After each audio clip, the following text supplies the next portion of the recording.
Delhi CM Kejriwal ను arrest చేశారు ED అధికారులు. ఈడీ ఆఫీస్ కు కేజ్రీవాల్ ను అధికారులు తరలిస్తున్నారు. కేజ్రీవాల్ నివాసంలోనే ఈడీ అధికారులు అరెస్ట్ చేశారు.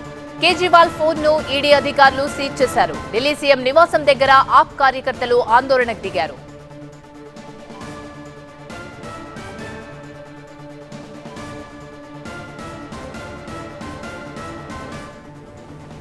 ఢిల్లీ సీఎం కేజ్రీవాల్ అరెస్ట్ తో కార్యకర్తలు భారీ ఎత్తున నిరసన వ్యక్తం చేస్తున్నారు. మనం టీవీ9 స్క్రీన్ పైన చూస్తున్నాం. ఈడీ ఆఫీస్ కు కేజ్రీవాల్ ని తరలించబోతున్నారు అధికారులు. కేజ్రీవాల్ నివాసంలోనే ఈడీ అధికారులు అరెస్ట్ చేసినట్టు తెలుస్తోంది. కేజ్రీవాల్ ఫోన్ ని కూడా సీజ్ చేశారు ఈడీ అధికారులు. ఢిల్లీ సీఎం నివాసం దగ్గర ఆప్ కార్యకర్తలు ఆందోళన చేశారు. అయితే దీంతో అక్కడ 144 సెక్షన్ విధించారు పోలీసులు. భారీ బందోబస్తు నడుమ కేజ్రీవాల్ ను అరెస్ట్ చేశారు. ఈడీ కార్యాలయానికి కేజ్రీవాల్ ని తరలిస్తున్నట్టు తెలుస్తోంది.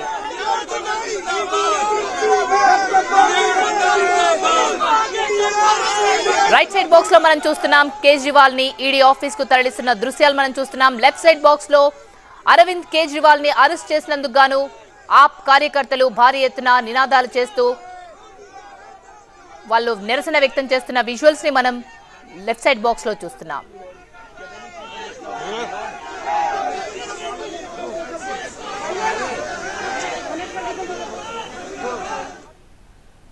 ఇదే అంశానికి సంబంధించి మరింత సమాచారాన్ని మా అసోసియేట్ ఎడిటర్ మహాత్మా అందిస్తారు. మహాత్మా, ఈడీ ఆఫీస్ కు కేజ్రీవాల్ ను తరలిస్తున్నట్టు ఇప్పుడే మనం విజువల్స్ లో చూసాం. ఫర్దర్ ఏం జరగబోతోంది?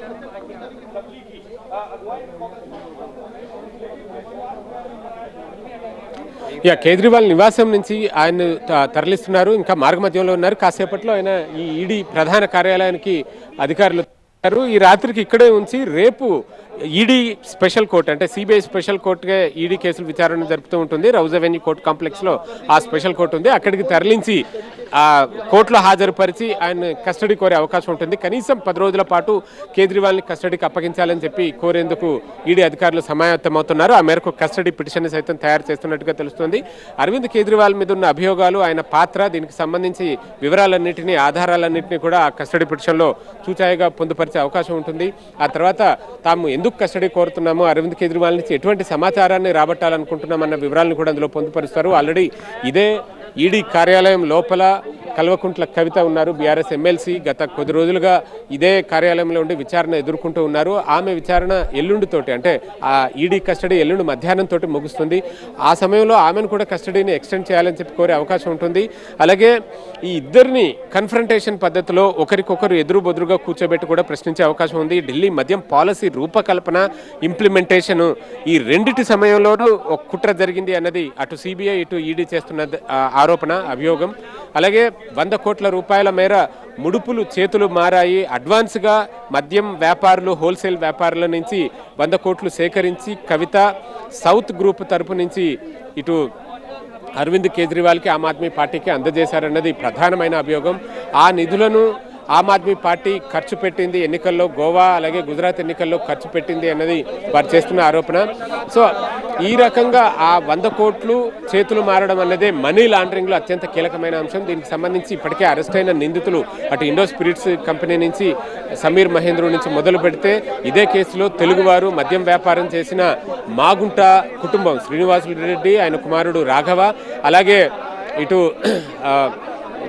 శరత్ చంద్రారెడ్డి, వీరంతా కూడా ఈ కేసులో అప్రూవర్లుగా మారారు. వారు వాంగ్మూలాలను సైతం ఇచ్చారు. మూలంలోనూ ఆ జరిగిన తతంగం అంతా కూడా పొందుపరిచారు. అటు కవిత పాత్ర మీద కావచ్చు, ఇటు అరవింద్ కేజ్రీవాల్ పాత్ర మీద కావచ్చు. సో వీటన్నిటిని బేస్ చేసుకునే ఇప్పుడు ఎన్ఫోర్స్మెంట్ డైరెక్టరేట్ కేజ్రీవాల్ని అరెస్ట్ చేసింది. ఇంకా ఆయనకి ఈ అరెస్ట్ అనివార్యం అన్న సంగతి ఆమ్ ఆద్మీ పార్టీ నేతలకు కూడా తెలుసు. అందుకే గత కొద్ది రోజులుగా రాజకీయంగా ఎటువంటి ప్రత్యామ్నాయాలు ఏర్పాటు చేసుకోవాలో ఆ ప్రయత్నాలన్నీ చేశారు.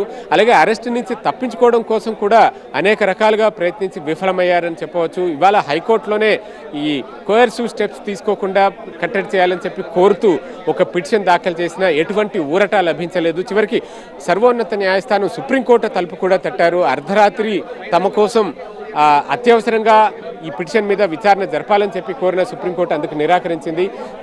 ఈ పరిస్థితుల్లో ఎన్ఫోర్స్మెంట్ డైరెక్టరేట్ కేజ్రీవాల్ని అరెస్ట్ చేసి ప్రస్తుతం తరలిస్తున్నారు. ఏ క్షణమైనా సరే ఈ ప్రదేశానికి చేరుకోవచ్చు. ఈడీ కార్యాలయం మెయిన్ గేట్ దగ్గరే ప్రస్తుతం మనం ఉన్నాం. ఇక్కడ బ్యారికేడ్లు ఏర్పాటు చేసి 144 సెక్షన్ విధించారు. ఈ పరిసర ప్రాంతాలకి సామాన్యులు ఎవరు రాకుండా అడ్డుకుంటున్నారు. ఇక్కడికి వచ్చే ముందు మీడియా సెక్షన్ కేజ్రీవాల్ ఇంటి చుట్టూ 144 సెక్షన్ విధించారు. మరోవైపు ఆప్ నేతలు కూడా ఎక్కడైతే ఈడీ ఆఫీసులు ఉన్నాయో అక్కడ తమ నిరసన వ్యక్తం చేస్తామని చెప్తున్నారు. ఈయన అరెస్ట్ చేసింది ఒక సాధారణమైన వ్యక్తి కాదు, ఢిల్లీ సీఎం ని అరెస్ట్ చేశారు. మరి లా అండ్ ఆర్డర్ ఇష్యూ రాకుండా ఎలాంటి భద్రతా చర్యలు తీసుకుంటున్నారు?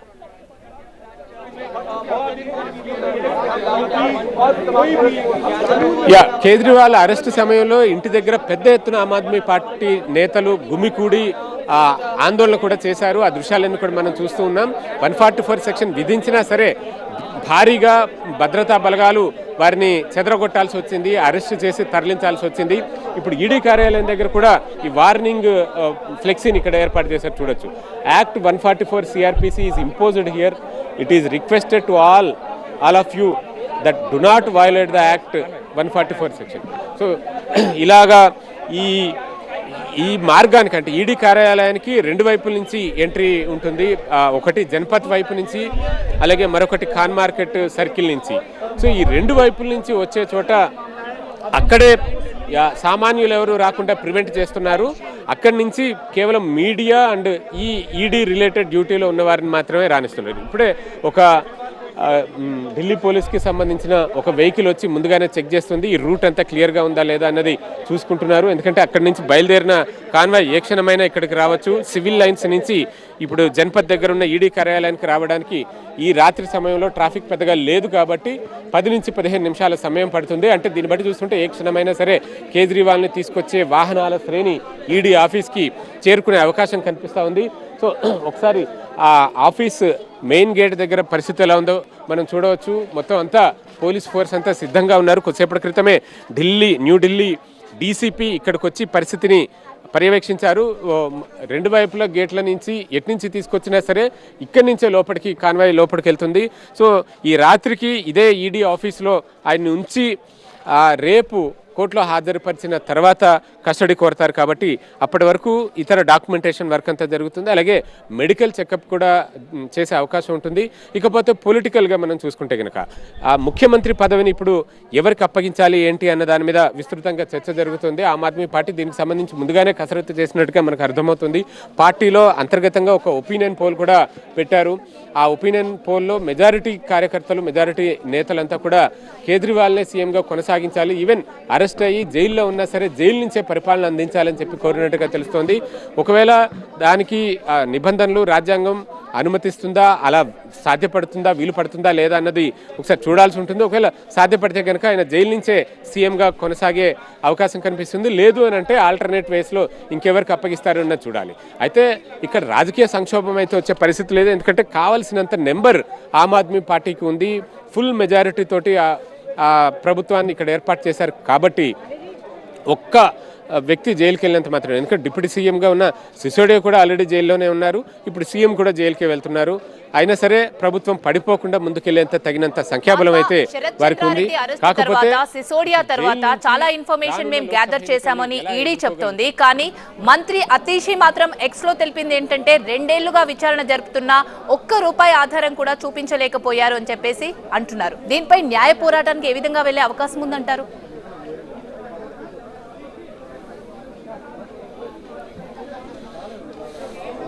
ఇప్పుడు ఎన్ఫోర్స్మెంట్ డైరెక్టరేట్ చేసే అభియోగాల్ని కోర్టులోనే సవాల్ చేస్తూ ఆ ఎవిడెన్సెస్ ఎంత మేర వాళ్ళు సాధించారు.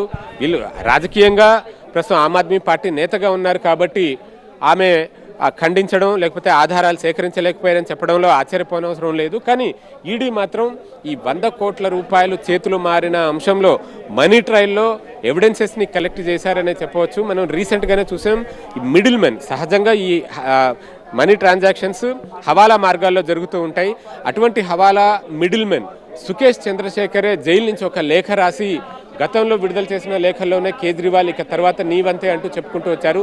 ఆ క్రమంలో అసలు ఈ మనీ ఎలా చేతులు మారింది అనడానికి వాట్సాప్ సంభాషణలు 1000 డబ్బాలు అందజేయడం, అంటే ఒక్కొక్క 1000 డబ్బా ఒక్కొక్క ₹1 అన్న అర్థం.